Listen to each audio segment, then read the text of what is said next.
Hi, I'm Arenda Holladay, and this video is part 3 of a series of videos on how to calculate gauge. And in this video, we're going to discuss how to count rows and stitches in simple stitch patterns of stockinette, garter, and seed stitch, which are representative of different types of stitch patterns you might encounter. And these are stitch patterns that are simple because they don't have complicated multiples and repeats. That is, the number of stitches to repeat the pattern and the number of rows to repeat the pattern. So I have a swatch here, and we're going to be counting the rows and stitches. And as we discussed in the prior video, or I discussed in the prior video, we talked about the stitch anatomy. So we know what stitches look like. Stitches look like V's, space between looks like upside down V's. And we want to count the number of stitches across the row.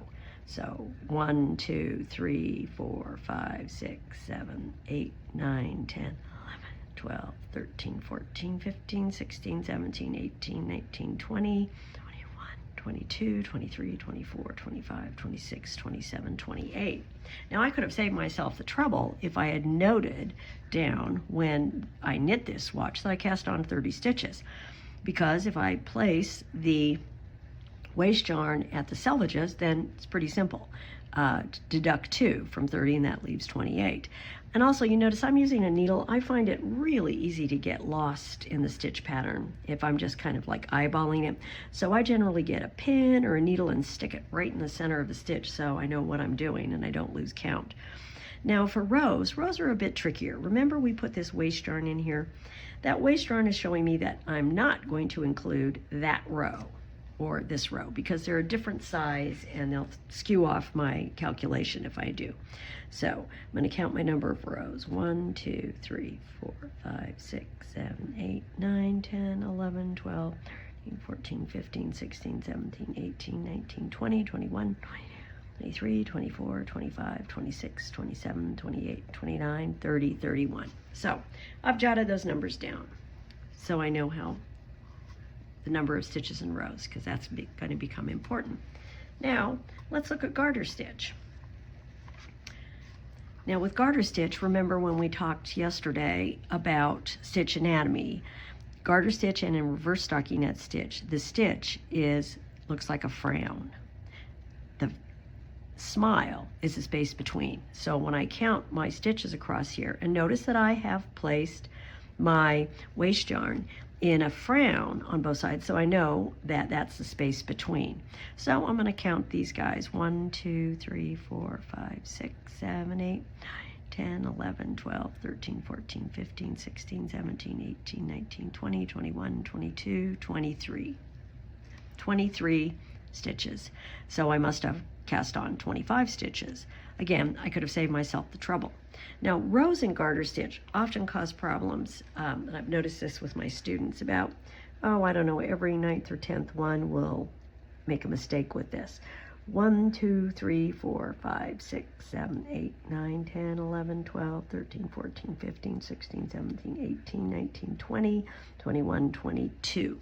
So I have 22 ridges. And if you recall, a ridge is made up of 2 stitches. There's a stitch here and there's a stitch here. So if I have 22 ridges, I have to multiply that by 4 or by 2, sorry, to get 44. And that is the reason why garter stitch is so much denser than stockinette. The stitches, instead of stacked on top of each other, they interlock to create those ridges. And so it's a much denser fabric, takes more yarn to get the same length as it would in stockinette. Now let's look at seed stitch. Seed stitch is tricky, and notice I'm looking to see, that's my cast on edge. I want to look at it from this direction. And when I placed markers in here yesterday, if you'll remember, I put it down here in this little thing that looks like a V, okay? And up here, I put it in the row above, atop of a V. Okay, so I'm going to be measuring from there to there. So I'm going to be measuring and counting this little unit right here. the bump with a kind of looks like a knit stitch coming out on top. 1, 2, 3, 4, 5, 6, 7, 8, 9, 10, 11, 12, 13, 14, 15, 16. Now, again, this is a stitch pattern where this little guy actually represents 2 rows. So there are 32 rows. Rows are harder to count in seed stitch, which is why I discussed it first.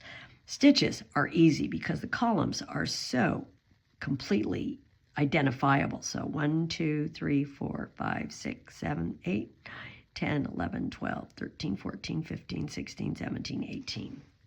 18. So I have 32 and 18 for this guy, and I've jotted those numbers down. Now, why I've jotted them down is I am going to be filling out a sheet like this. This is something I use in the basics course and in the professional knitter certification to help do gauge. And the process of calculating gauge is to count the number of stitches between the marking threads and to count the number of marking threads. The number of rows between the threads. And the reason why I've discussed it first instead of the measuring is that you have to know stitch anatomy and what you're looking at before you can go in and measure. It's very important that you know exactly what you're measuring. And so if I know I'm measuring 32 rows and 18 stitches, that's going to be helpful for me. Now, we'll be talking more about this in this business and, you know, the 1/8 of the inch in part 5 and 6 when we talk about measuring. We will be doing that next.